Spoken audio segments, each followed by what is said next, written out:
The Denver Nuggets, a team led by MVP frontrunner Nikola Jokic, have a record of 43 and 22 and are tied for the third seed in the West. They're the fourth best offense in the league, led by one of the best playmakers in the league. The Nuggets last year made it all the way to the conference finals, coming back from 3-1 twice in the same playoffs, led by the best two-man game in the league at the time, Murray and Jokic. Murray turned it up a notch in the playoffs, becoming one of the best scorers in the league. He averaged 27 points and 7 assists per game in the playoffs and had multiple 50-point games. He scored these points against one of the best defenders in the league, such as Kawhi Leonard and Paul George. And his injury this year, which has him out for the season, is a very, very big blow for the Nuggets. At this point, I would like to remind you all to leave a like on the video. It really makes a difference, and share it to any Nuggets fans you know. Also, leave a subscribe if you haven't already. The Nuggets are 9 and 2 since Murray's injury. During this stretch, there have been many players who have come up and rose to the occasion. First, and the hottest player on their team, Michael Porter Jr. MPJ has averaged 25.8 points per game since Murray's injury, shooting 55% from the field and an absurd 50% from 3. His shots are nearly impossible to block. He's a 6'10 small forward with one of the smoothest jump shots in the league. He's already one of the best off-ball players in the league, which is very rare for a very young player who's only in his third year. Though it helps that Jokic is one of the best, if not the best playmaker in the league, him being able to get into open spots is very impressive. He's an underrated rebounder who averages 7.5 rebounds per game this season, which is above average for a small forward. Another improvement he's made this season is his defense. Though he isn't a lockdown defender by any means, he isn't one of the worst defenders in the league like he was last year. It will be really interesting to see how he'll play in the playoffs. Teams will have defensive schemes which will make it harder for him to get open looks. His two-man game with Jokic has to improve. Another issue that might arise is when Murray comes back. Michael Porter Jr., I believe, is too much of a talent to be a third option. He has scoring champion potential, and with the stride he's taken since Murray's injury, might lead to problems when Murray is back. Anyways, I think the Nuggets still have time until mid next year to figure that out. Aaron Gordon was the trade deadline acquisition. The Nuggets went on an 8-game winning streak as soon as they got him. They're 17 and 4 since his acquisition. He was acquired to be a Jeremy Grant replacement. The Nuggets have always been amazing offensively and have always needed a defender to guard the opponent's best player. It was Grant last year, and this year Gordon fits into that role. With wings such as LeBron James and Kawhi Leonard in the West, Gordon will help them out. Offensively, he was expected to be a great fit next to Jokic. He's a great cutter and a 38% three-point shooter in Orlando before joining the Nuggets. He's shooting 3 less shots per game on the Nuggets but on much better efficiency. His three-point shooting has been much worse on the Nuggets, but they really don't need him to shoot threes.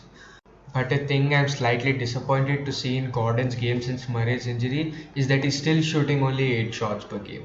MPJ has been taking most of the shots Murray used to, but I still expected Aaron Gordon to take more shots.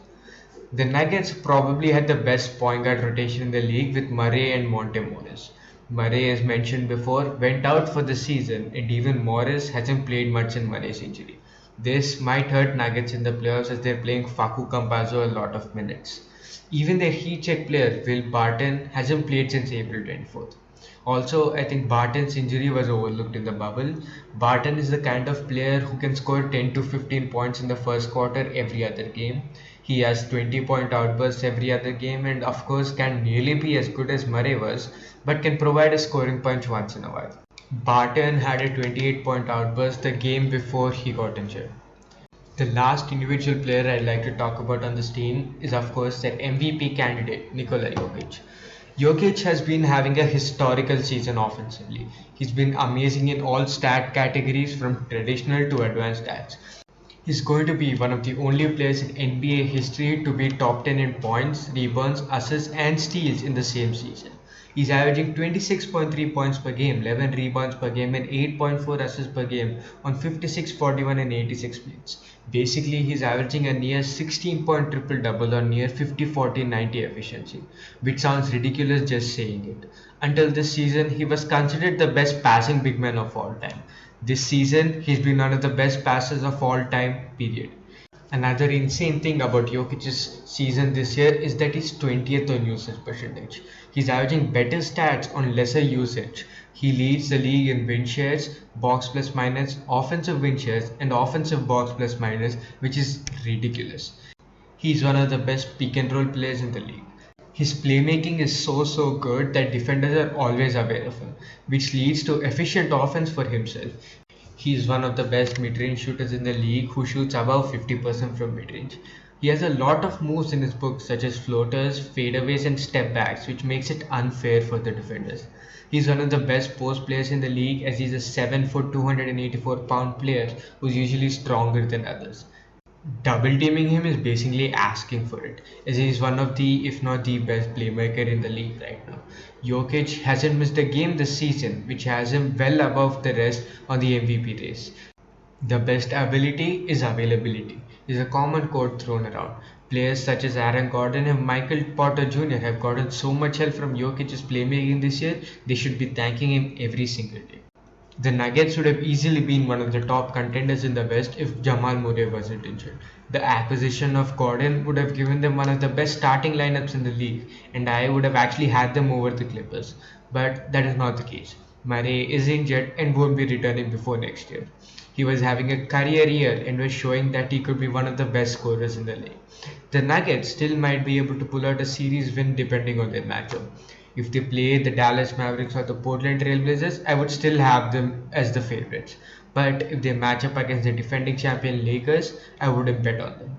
At the end of the day, they still have an MVP candidate in Nikola Jokic, who himself should be able to propel them to a certain distance. And that's all I have for you today. And I'd appreciate a like, share, and subscribe if you haven't already.